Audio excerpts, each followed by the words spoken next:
us learn how to make a concoction for cough and cold at home naturally. Here's a story and recipe from our Vinita ji.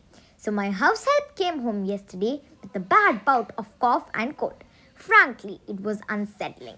But rather than just worry about it, I decided to do something.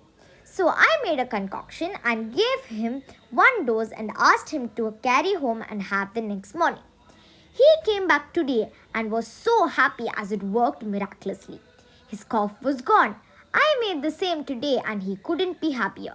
So here's the tried and tested recipe.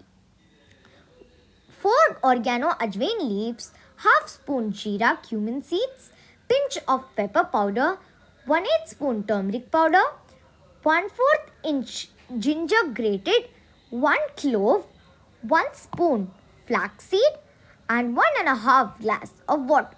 Boil till it reduces to half. Divide it into half, add a spoon of honey and drink warm.